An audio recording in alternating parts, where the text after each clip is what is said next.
Welcome, everyone. I'm Sharon Rounds. I'm the program director for Advance Rhode Island CTR, and it's my great pleasure today to welcome you all to our monthly Advanced CTR Clinical and Translational seminar series. Today we have two presentations from Advanced CTR awardees. The first one is being given by Christine Clarkin, who's an assistant professor in the physical therapy department of the College of Health Sciences at the University of Rhode Island. And Dr.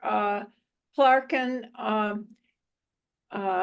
will be discussing her work on Empower PD, an integrated person-centered model of healthcare delivery from community inspiration to clinic implementation.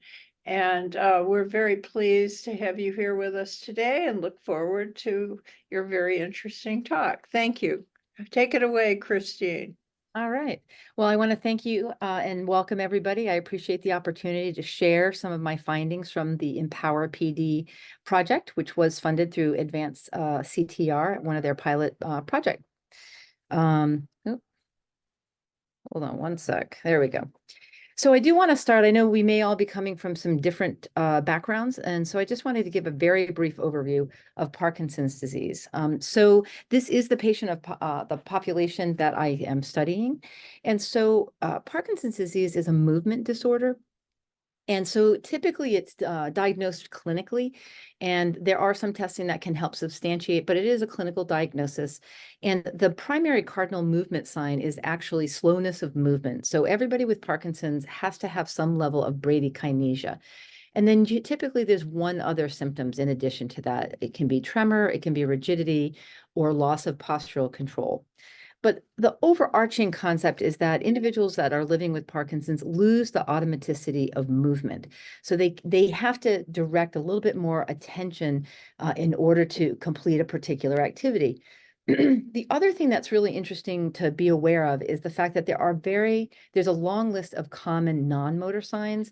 We tend to focus on the motor signs more so as it's a movement disorder, but there are some very significant things that are more prevalent in people with Parkinson's, including pain, mild cognitive impairment, depression, orthostatic hypotension, which can very significantly limit their ability or increase their risk for falls, sleep disturbances, and constipation. So if we look at Parkinson's by the numbers, the prevalence of PD in the US is going to almost double between 2010 and 2030. So it's very similar to some of the numbers of prevalence we see around Alzheimer's and related dementias. And so we're looking currently around 680,000 to increase to well over 1 million. Now, Rhode Island has a very significantly aging population. We're a much older population. And in addition to that, we have one of the highest rates of prevalence of PD among Medicare beneficiaries. Now, the Rhode Island population is a little over 1 million. About 21% of our population is enrolled in Medicare. So just using those numbers, we can estimate there's at a minimum on the very low end, somewhere around 3,700 individuals across the state living with Parkinson's. But that does not include anybody that's on private insurances and under the age of 65. Now, one of the terms that's often used is a snowflake disease. I'm not sure if you all have heard of that before, but basically the story goes, if you've seen one person with Parkinson's disease, then, you've seen one person with Parkinson's disease.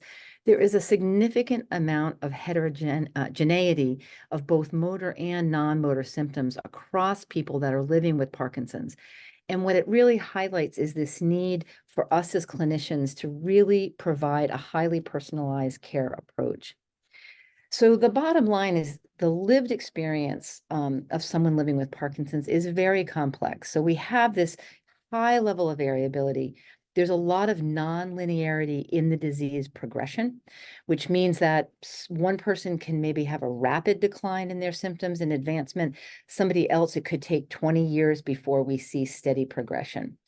And there can be some kind of back and forth a little bit. So we also have variation in the care that these individuals may be receiving. And then finally, there can be some potential mismatches between clinician and patient priorities. So from all of this complexity, my colleague and I, Dr. Leslie Mahler, who's a speech therapist, my background is I'm a physical therapist and researcher, we kind of would be bemoaning some of these issues and what do we need to do, and patients aren't getting into us soon enough. They're not coming to us until there's a real problem. So we generated this idea of trying to create an interdisciplinary patient-centered clinic for people with Parkinson's to empower them and their caregivers to become more engaged in their own self-management and their treatment decisions, and to really emphasize the need to do it early. So we came up with this idea of Empower PD. And then we submitted that into Advanced CTR, and they funded us, and we had this amazing turnout. So I'm going to go through these aims, and we're going to talk, I'm basically going to present the results from at least two of these aims. So the first was to gain an understanding of what people with Parkinson's and their care partners were currently experiencing and what their perceived ideal care might look like. We as clinicians had our perspective, but we really wanted to hone in and find out directly from the community what was going on and what might they want. So the phase one of this project was around focus groups, and I'll be presenting that data. The second aim was to actually assess the feasibility and accessibility of an interdisciplinary patient-centered model of healthcare. And we wanted to deliver in this boot camp style structured clinic for people with Parkinson's. And I'm going to present the initial data from that, and I'll give a little bit more detail about what that actually looked like. And then finally, we wanted to understand if we were to deliver this patient-centered interdisciplinary service, how would that actually impact patients' health outcomes and their quality of life? We have some initial data from the interdisciplinary clinic that will give us some information, and that data is pending evaluation. So first, we did a series of focus groups. So we did a qualitative study. We used semi-structured focus groups, and we wanted to explore the individual's experiences around receiving a diagnosis, what their healthcare experiences were, and utilize that to conceptualize what an ideal model of care might look like. So we asked participants things like, what was their personal experience when they received a diagnosis? What kind of referrals did they get? What was their history based on how long had they been living with the Parkinson's? And then we asked about questions around barriers to care and some of what their preferences might look like. So we ended up with 25 participants. We had 18 individuals with Parkinson's and 7 care partners. You can see in the table where the numbers fell out across 4 different focus groups. 2 of them were held down here at URI, and then 2, we were trying to get a little further north. We made it as far as East Greenwich to have a location that we were able to facilitate a couple of more groups. And then each of those groups lasted about an hour to an hour and a half. When we look at the demographics, age-wise, we actually had a really nice distribution. So we actually had somebody that was in their 40s from early onset. We had somebody that was in their 80s. And then the majority really fell between 60 and 80 years old. So I feel like we got some really good information across different issues that people might be living with in reference to still working to maybe retired, for example.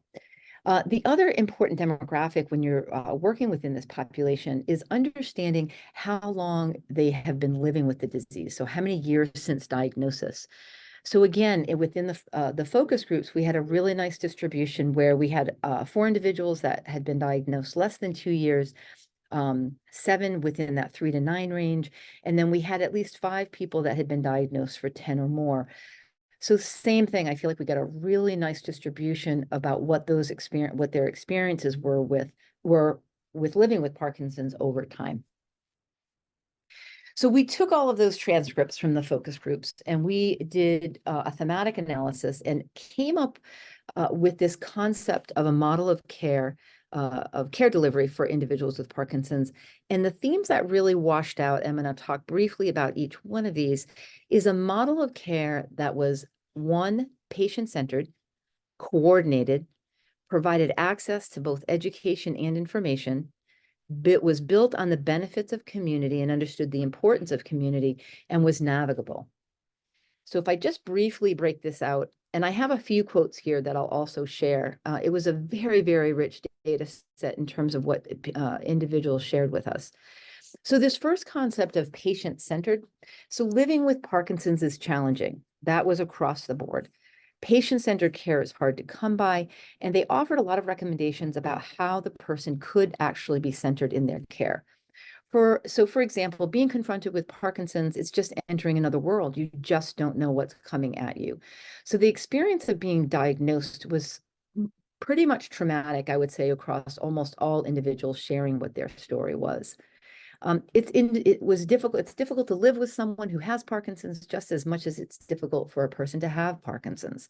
What I thought was interesting about this quote is that it actually came from somebody living with Parkinson's. So they had the insight and were recognizing the fact that their care partner had additional challenges in terms of trying to deal with living with somebody with Parkinson's. When we move over to looking at coordinated care, it was about what I thought was interesting is they all had limited number of healthcare professionals that they accessed, trying to get the individuals they were working with to have some kind of coordination. It was really hard for that coordination to occur, and often the burden was put on the person with Parkinson's, and they weren't offered support. And ultimately, they want coordinated and holistic care. And I know some of this may sound very obvious because if we were to think about our own healthcare needs, much of what their recommendations and wants are things that we ourselves would also want to try and have in our own experience of interacting in the healthcare system. This was an individual that shared that they were going to be, they were recently in the hospital, they were going in for orthopedic surgery, they had actually worked at the hospital, and they were thinking everything's going to be perfectly fine. I know they're going to manage everything perfectly well for me. And they were talking to friends that they were at Rock Steady Boxing with, and they were telling them they are not going to know how to manage your Parkinson's, and they just couldn't believe it. But the reality was, this individual indicated they did not know how to manage it. They had multiple hospitalists coming in because of the way she managed her medications, and ultimately they were thinking, how do we make people more intelligent about dealing with Parkinson's? And that's also a piece of this story, is trying to get more education. So even all of you here today, I appreciate you hearing me out. I think this is information that we all bring out into the community just to be more aware of what people are dealing with. The next arm was around education and information. So they talked about, what do we all do when we get some type of news like this? They all hop on the internet. They found that locating information was both tedious and frustrating. They really didn't know what information was actual and clear and that they could rely upon. They also identified, interestingly, and clinicians would support this concept, is they don't know what they don't know. So they could ask questions, but there's so much about the disease process and what they were experiencing, they didn't even really know what questions to ask. It's just so overwhelming early on. And that there needed to be a comprehensive information resource available. So, for example, somebody said anxiety, isolation, the whole kit and caboodle. Knowing you have a place that has more information than you have on your own opens up more doors, more ideas, more places, and meeting people with different experiences. And that also ends up lining up with this whole sense of community. So they talked at length about the Parkinson's community in Rhode Island is actually very, very well established and very strong. It is across different networks, especially around support and exercise groups. And they talked at length about how that provides a sense of community. And they would look to getting a lot of knowledge from those community members. They also talked about that stigma still is prevalent and prevents access to community. And a good example is the fact that this is a movement disorder. So if you have cancer, it might be hidden within your body and nobody around you can see that. It doesn't mean you're not struggling to deal with things. But people with Parkinson's, it is visible. Their symptoms are front and center. And so that levels a certain amount of stigma that they are addressing, and that can limit their access to community. So they did talk about it's been good to have a common cause and how that community, especially through exercise and support groups, is there for them. But as a really sad example, you know, I had the police called on me walking into a store. Somebody thought I'd been drinking or drunk driving because of the way I walked, and the police were waiting for me when I came out. That person was devastated, and it lends the fact that they may not want to get back out in that community, you know, again, and they may shift what they're going to do because they're being judged based upon their movements. And then the last step in this care model is around navigating care. So they talked about some of the barriers that were created by their symptoms, that sometimes the healthcare providers themselves were creating barriers, and that there were social and structural situations that also contributed to the barriers, and that they wanted something that was more navigable. So, you know, if you're from Rhode Island or if you've been here for any amount of time, there's a lot of joking around how far somebody from Rhode Island will drive. It's approximately about 20 minutes. People don't want to go south of the tower, north of the tower, over the bridge. And it was interesting. I can say now I actually have data that supports it is a culture in Rhode Island that despite the fact that we're a small state, a lot of people can't travel from one end, you know, up north to here, because we were down in the south when we were doing this particular focus group. So as small as a state that we are should lend itself for us to develop some more very accessible programming, but we still need to keep that in mind that there is a culture of travel and limited travel, and then you add on Parkinson's symptoms, and that just kind of exacerbates that. And the other thing that was interesting is people spoke at length about social and structural situations, and they the group that I was talking to was primarily on that upper end of privilege, and they identified that Parkinson's does not discriminate, and what are we doing to help those that are more marginalized, and how are we getting services to them? So we took that model of care and we designed a clinic. So we ran an interdisciplinary clinic. It included nutrition, pharmacy, physical therapy, and speech language pathology. Participants came in for 4 hours straight, and they were seen for a comprehensive examination from each of these disciplines. Then a week later, they came back for a seminar. They received education around nutrition, medication management, exercise, and cognitive swallowing and speech topics, and they were there for about 3 hours. And then about a week later, I had one-on-one meetings with each individual, and we went over their full comprehensive assessment, and we actually set specific goals for them to work on. And then a month later, I followed up with them both to get information about their experience with the clinic, as well as how they were moving forward on their goals. So ultimately, we held 4 clinic days, 2 down here in Kingston and 2 up in Providence. I had sometimes recruitment can be difficult for any study that we run. I had this clinic filled within 2 weeks. I had 20 participants enrolled, and I had a waiting list. Unfortunately, on one morning, we had a no-show of an individual that was just too overwhelmed, and their care partner was too overwhelmed. So ultimately, we had 9 participate, but of those 19, we had 100% attendance and acceptability. In other words, every single one of those individuals did each of those components listed above. When we look at the clinic demographics, the distribution gender-wise is pretty typical of what we see within Parkinson's, which is a 1.5 ratio male to female. We had one patient who was Hispanic. Otherwise, it was exclusively non-Hispanic and white, despite our attempts to try and reach out into the northern part of the state. So there's definitely some limitations that we need to address going forward. Education-wise, they were mostly college educated or some college. And again, we need to expand our reach.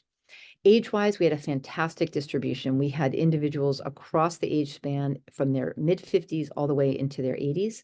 And the time from diagnosis, although skewed a little bit to the left of earlier diagnosis, less than 6 years, we still had a handful of individuals that were 7 or more years. And all of the feedback was positive that they all gained some knowledge despite whatever the length of their diagnosis had been. In terms of trying to make it patient-centered, we utilized a patient-centered outcome questionnaire designed for people with Parkinson's. And this had 10 domains listed on the left-hand side, and it asked how those domains were impacted under 4 subcategories. What was the percentage on a 0 to 100 of that domain usually? In other words, that first mean is 25% of the individuals reported that pain. I'm sorry, not 25% of the population, that out of their symptoms that bothered them about 25% on a scale of 0 to 100. Then they were asked about what they expected from treatment, what would it look like for for it to be a successful treatment, and ultimately, what is their importance level? So even though they might have high levels of pain, they might identify that their walking problem was their main issue. So what we did is I utilized this importance scale, and I'm going to show you just a sample report. So when I sat down one-on-one with individuals, you can see here the patient-centered outcome questionnaire. This is an individual that identified pain was the number one. They rated it as 100, the most important thing they wanted addressed. Then you can see they had some in the 80s, emotional distress, interfering with their ADLs, walking problems, and thinking problems. So this can be used from a clinical perspective to try and help make sure that we are on the same page as our patients as we're working with them.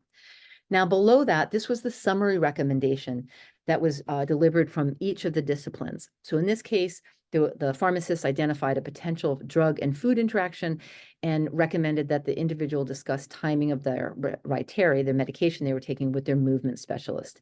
And so each discipline made their recommendation. And then you can see on the right-hand side, it says patient priorities and goals based on our follow-up discussion. So as we talked through these things, they identified what they thought were the most important out of those goals. They set a goal, and they were provided any resources in order to try and successfully meet that goal. And then you can see below that, there's a list of tests that they took when they were with us during the clinic. And I utilized each of those test scores. I provided them their score and the interpretation. And we discussed each one of those, what that might mean and how they might be able to impact those categories. In addition to this, as a written report, they received a full comprehensive written report from each of those individual disciplines.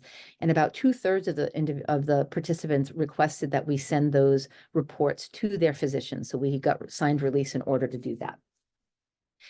So then when I did the follow-up phone call, we took a look at what were the outcomes of their goals. We asked a whole series of questions, but I obviously don't have time to share all of those results. On the bottom are some of the recommendations that were offered, but you can see the first 4 columns are related to the specific disciplines that we talked about. And it seemed like when we asked them about how they made out in meeting a particular goal, they either didn't meet the goal or did no follow-up and they had no intent to. They didn't meet the goal and they were considering it maybe, or they're going to push it to the future. They didn't meet the goal, but they might have had an identified barrier, or they may have actually started some behavior change. And then finally, they may have successfully met the goal. So if you just look at the first column, the number of recommendations, so pharmacy, out of those 19 people, they made 13 recommendations around medication follow-up. 76% of those goals were met. And then another 23% had no intention of meeting the goal or any intent to follow up.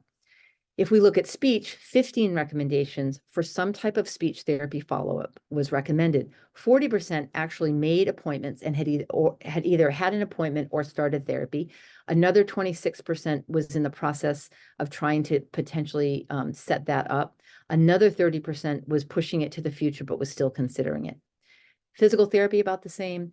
Now, nutrition's interesting. Only 16% followed up on their recommendations. Almost all of the individuals had some level of being undernourished, and a full nutrition assessment with a dietitian and education was recommended. You can see 44% are in the second category, where they didn't meet the goal due to an identified barrier. And the number one barrier that we identified was the inability for insurances to pay.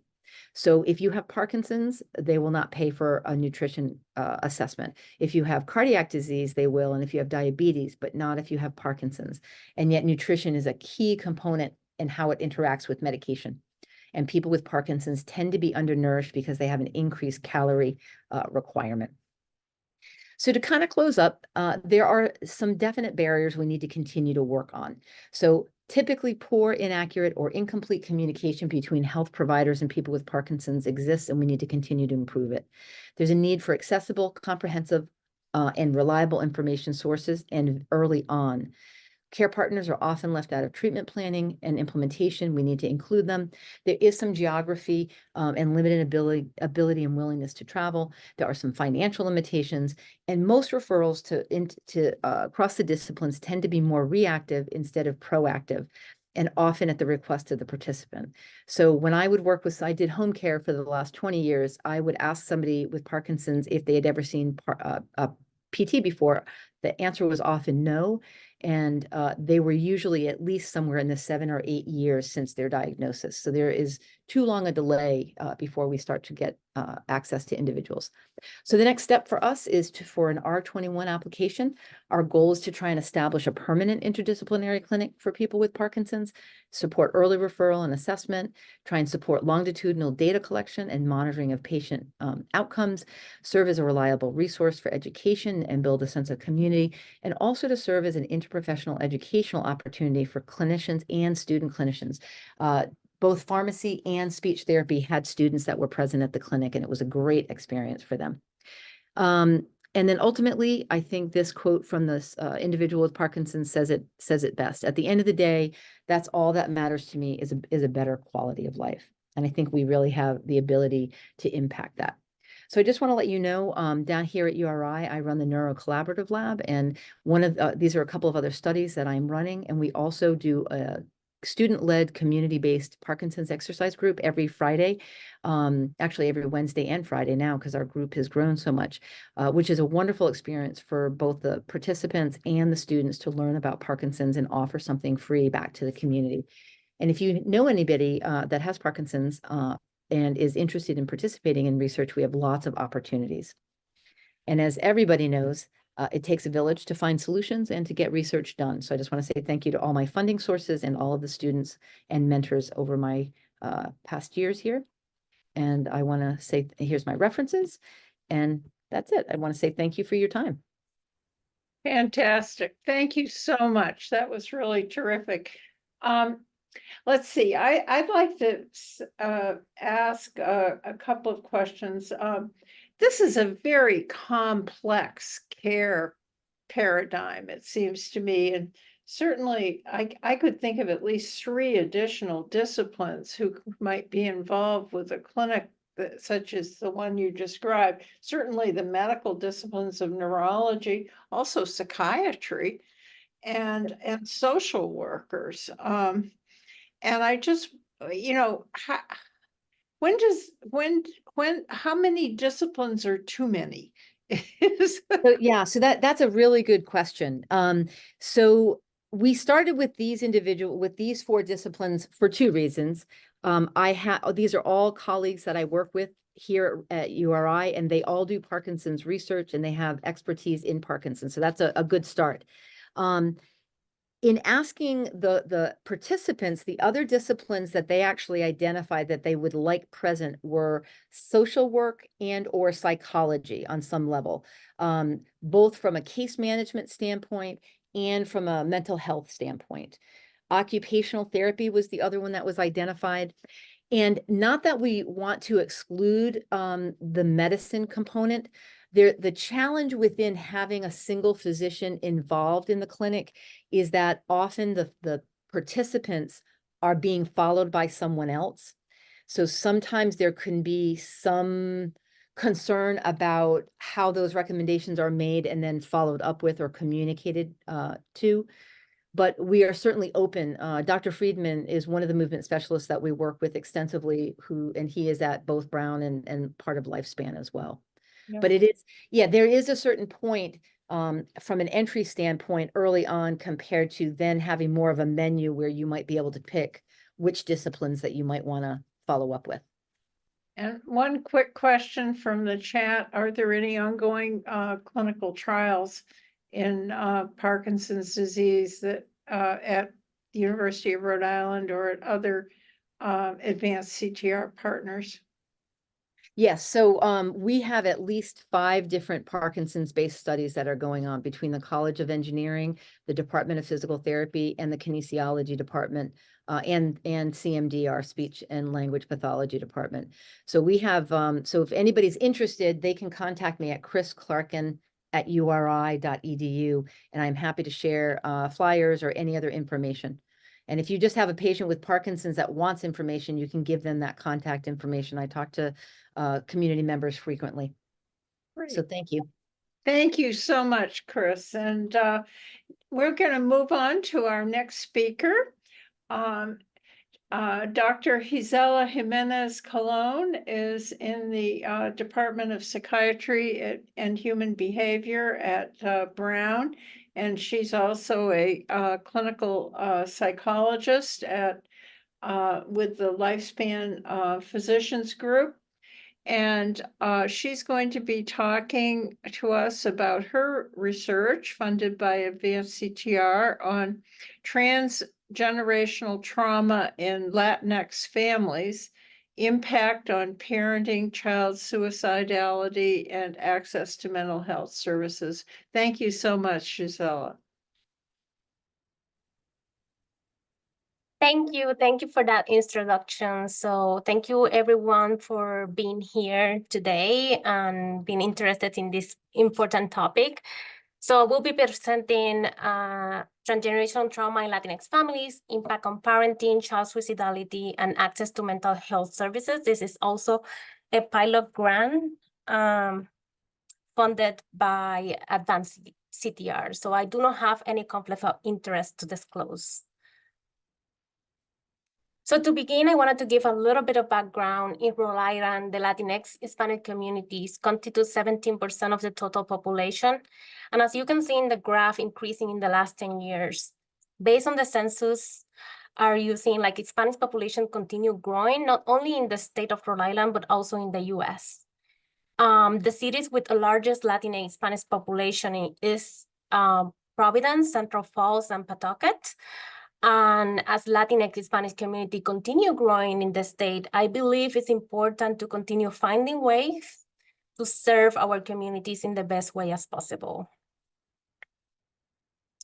There are 2 main domains related to health disparities. One is disparities in healthcare outcomes, such as risk factor or specific disease or conditions, and the other one related to services, which has to do with the availability, the quality, the sustainability, and the way care is provided. Latinx youth and their families both experience disparities in both domains.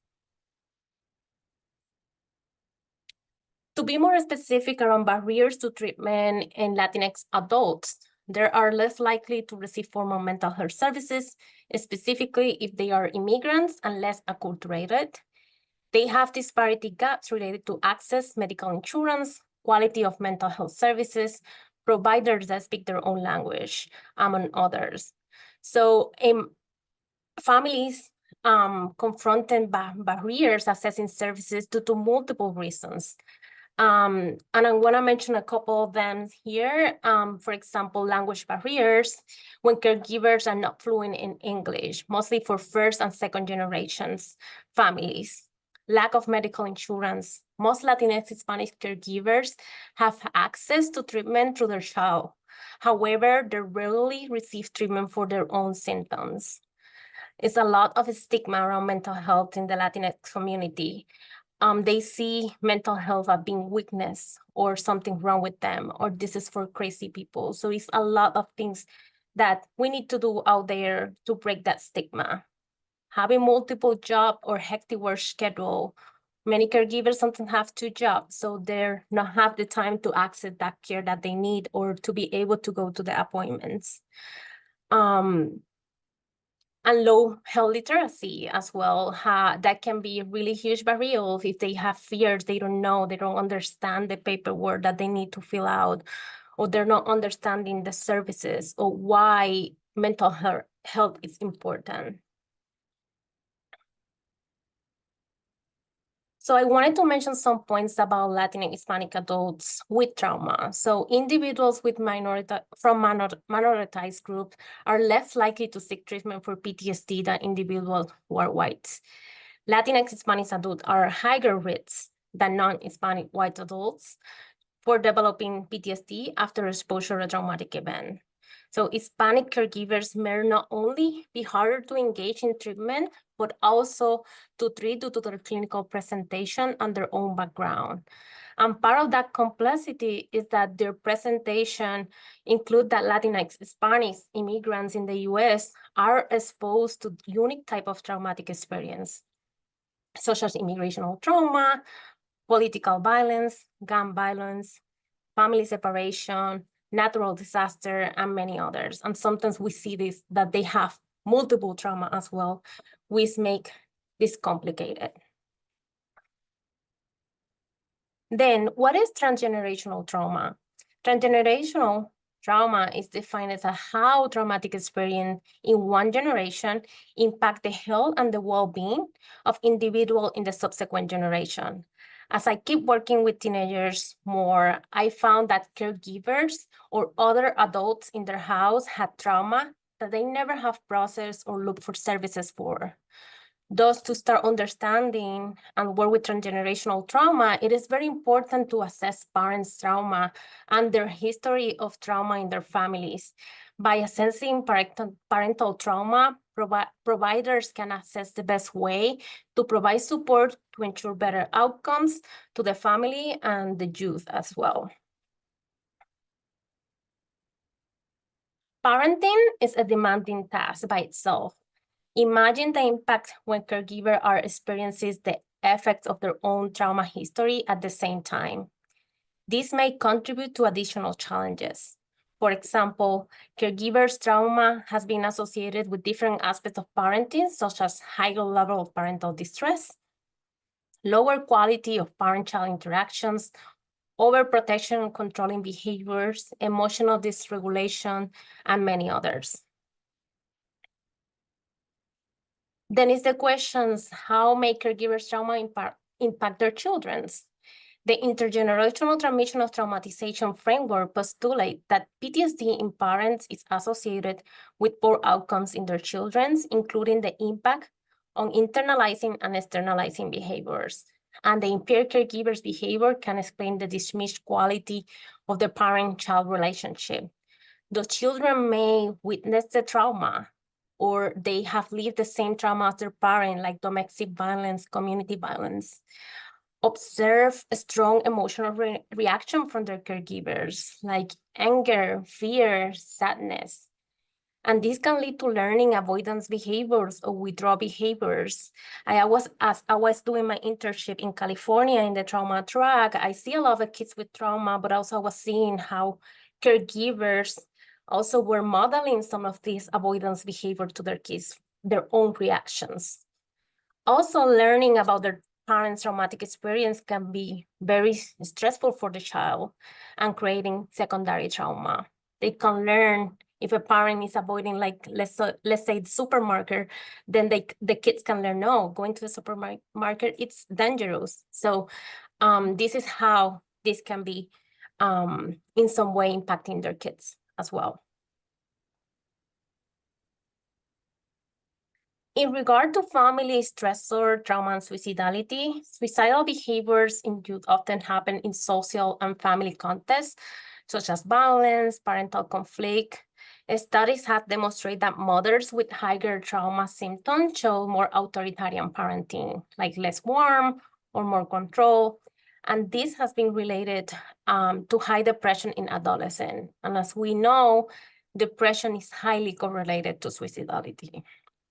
In addition, another study in US found as predictor factors for suicidal hospitalization, such as family challenges, like divorce, family moving, remarriage, family conflict, no communication with parents, physical or verbal fights at home, family trauma, like domestic violence, neglect, poverty, parent instability, for example, like parent history of abuse, incarceration, parents' own medical conditions, and other factors such as bullying, situations related to school. This study highlight the idea that high-risk family conditions add to the deterioration of child mental health and could lead to suicidality. The objective of my study were learning about the challenges that Latinx caregivers face when accessing mental health service in the U.S., particularly in Rhode Island as well. Understanding how traumatic and negative experience may affect the way Latinx caregivers relate to their children. Here I learn from Latinx caregivers about what they believe leads Latinx youth to think about suicide. So participants were Hispanic and Latinx caregivers in Rhode Island, caregivers that have gone through a traumatic experience and experienced some trauma reactions or symptoms, and they have a child between the age 8 or 17 who have had an emotional crisis, having thought of wanting to die or attempting to end their life. So this is a conceptualization of how intergenerational trauma functions and why I propose this research. So I have two theoretical frameworks, the sociocultural framework for health service disparity and the intergenerational transmission and traumatization framework. And with this model conceptualization, it's like the parents is exposure to trauma, they have symptoms, they access or not mental health services, and if they do not get treated for that, it can get impaired parenting styles, as the literature suggests. Caregiver-child interaction get affected, and this will increase child distress, suicidality, internalizing behaviors, and this is why I propose this research. In terms of my research approach, I use some questionnaire for descriptive purpose, like PTSD checklist, parenting skills, community violence, and discrimination. In addition, I conducted 2 qualitative interviews with each caregiver, which is participant for the study. And I will focus in on my experience performing these interviews, but also providing some preliminary findings today. I need to mention that I have a lot of data, a lot of rich data. I will not be able to present this in this presentation, but I'm gonna give you a little bit of what I've been finding so far. So the first interview was to explore previous treatment experience, barriers, and facilitator to engage in treatment, poor needs, their perceptions about mental health services, among others. And then the second interview was to explore trauma history, parenting style, and child suicidal behaviors. These are the demographic of my sample. I was able to recruit 11 participants, 10 mothers and 1 grandmother. They were from different backgrounds. In terms of their preferred language, most of the sample prefer Spanish, most of all the time. Only 2 prefer English and Spanish about the same. However, in regard to what language they choose to do the interview, only 1 wanted to do in English, which part of the interview were done in Spanglish. That being said, I wanted to highlight the importance of language and bilingualisms.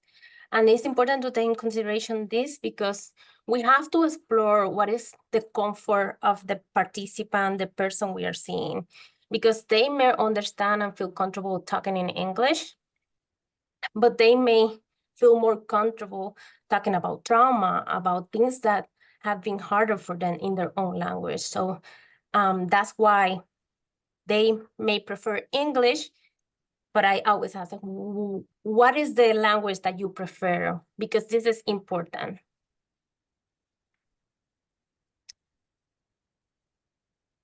So I'm gonna move into some preliminary findings. So in the first interview, I encountered different themes. Some of the most repetitive were like insurance or costs, like that fear of getting really big bills and or not having access to insurance. A lot of mental health stigma, as I mentioned before, right? Some of these families are learning more about mental health, but I hear during these interviews, some of them say like, oh, but if I talk to my neighbor, their reaction is rude, so I cannot talk about that. I cannot talk about having an appointment. So it's still a lot of like stigma around mental health. Language and social support also, as I mentioned, language is important, but also if we have, for example, a person that just got to the US and they don't know the language, but also do not have social support to how navigate the system. I don't know where things are. So some of the interviews, they mention moments where having a family member here before they got to the US helps for something as simple of helping me to know how to take the bus to go to different places to get food. So that was really important. So when I ask about things that got in the way or make it difficult to have services, one participant say, that's a complicated question. It was difficult because when you open the website, the psychology website, you don't see anyone who looks like you.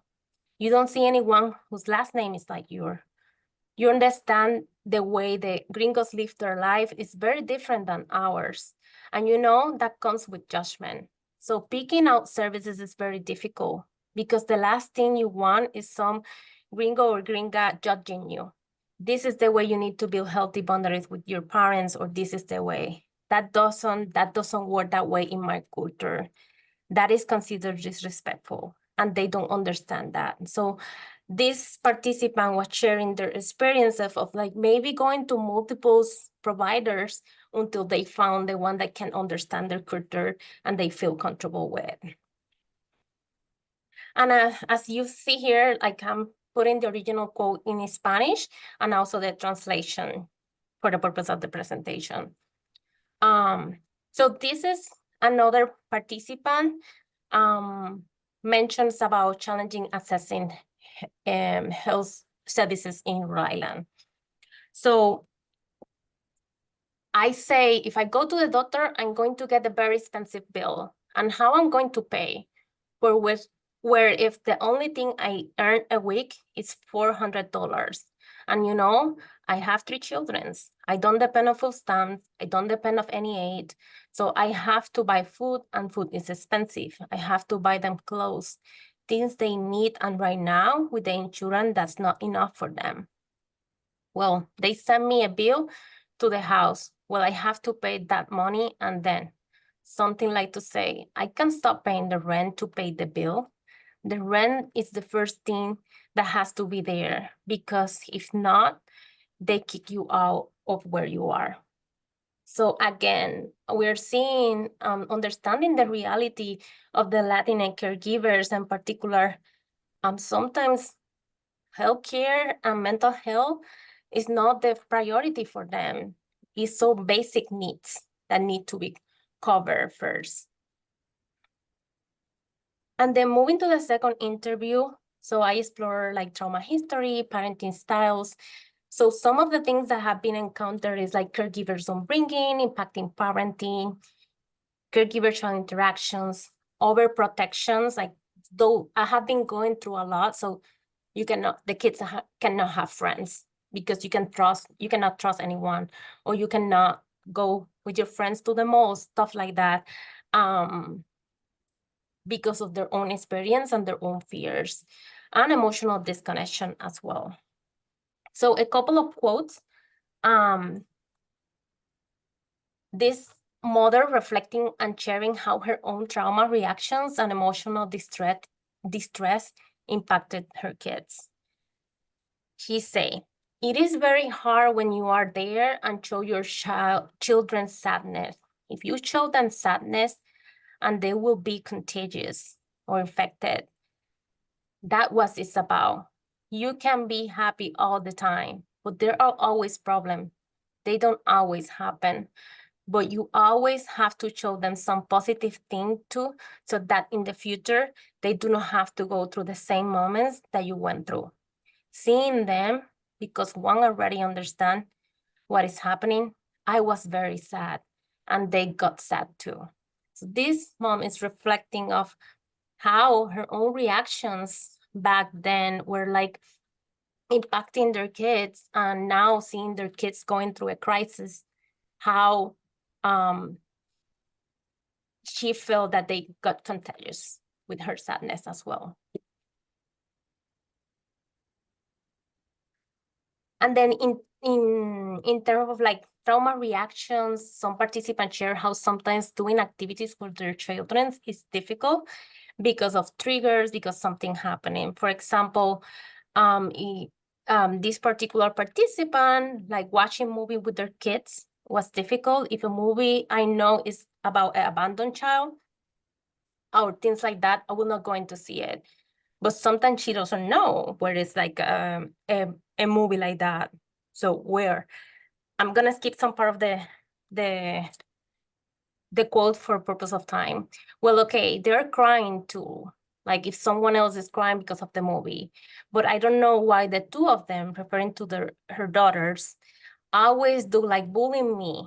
Like, why is she crying? Looks like she's crying already. Why are? So I avoid that. In other words, if I detect that in the movie, I try to figure it out when this part is coming. I don't like it. What excuse can I make? I feel like my throat is going to burst. So this moment saying like this intense memories come like even watching movies with my kids, and I try to avoid it. So how, again, this is impacting interactions with their kids. And another example, I remember from one participant is I went to the park, something triggers what happened, and we have to go. And the kid's like, what's wrong, mommy? And then again, they were having a nice time, but they have to leave the place because of some trauma reactions and fears. So based on this data, some important lesson learning and important implication, and I know I will have a lot more when I finish with all the cleaning the data and coding, but some of the takeaway is like building trust with the Latinx community is really important. Have more bilingual, cultural competent staff and providers that they can be open to get that knowledge, be able to provide that cultural competence services. Assess parent caregiver trauma as a step for better care, and increase the availability of evidence-based services to understand population, particularly Latinx immigrants and third-generation caregivers. Before ending, I wanna share my enormous gratitude to my mentors, my team that has been given like their volunteer work, and also to help me during this process. The Department of Psychiatry of Human Behaviors, they give me a first year of the QSMTP, so they support a scholarship, and that was fundamental for this grant, and also the QSMTP workshop, and Kate Guidry, who has been amazing, and I have been learning, and I keep learning a lot to qualitative, and I also that passion of like why qualitative work is important and giving participant the voice to then do other work, but I need to learn from them, and that's, I think, has been fundamental for me, and to understand and perform all these interviews with the participants and the CTR pilot strand. So thank you so much. Terrific. Thank you very, very much. So I have a question. I'll start things off. Not all caregivers are mothers. Did you have fathers or aunts or grandparents in your sample? And is there a generational or sexual difference in this? That's a really great point, and this is something that we see a lot in our community, that the moms are the one taking the kids to treatment, their appointments, that take that lead. Yes, in my sample, I did not get any parents, any fathers, but I did interview one grandmother. that was taking care of their grandchilds. And do you think that this is more, these reactions are more intense now than perhaps 10 or 20 years ago, when there may not have been quite as much stigma involved with immigration? Has it changed with time at all? So I don't know, it's like I cannot have like a exact answer to that question, but definitely I think it depends. And we know that political changes sometimes also impact those reactions around immigration and how comfortable they feel. So it is important to consider, like for my project, my example was more like most of them were born outside of US. So is maybe the presentation of caregivers that were born here, like their generation family, is different, but I don't have that data to compare as well. But definitely immigration, but also a lot of like interpersonal trauma that were reported in this sample. And there's a very interesting question in the chat. What about biological or epigenetic effects of generational trauma? So that's something that is really interested. That's not my area of expertise. So, but I would love to collaborate in the future to someone that bring that genetical expertise, just to know more and try to understand this better, because definitely I know there are some areas for research potentially in that area as well. So definitely that will be great for future. And I would say the stress, trauma, and resilience COBRE, I believe, is also looking into that area. Very okay, great. Any other questions?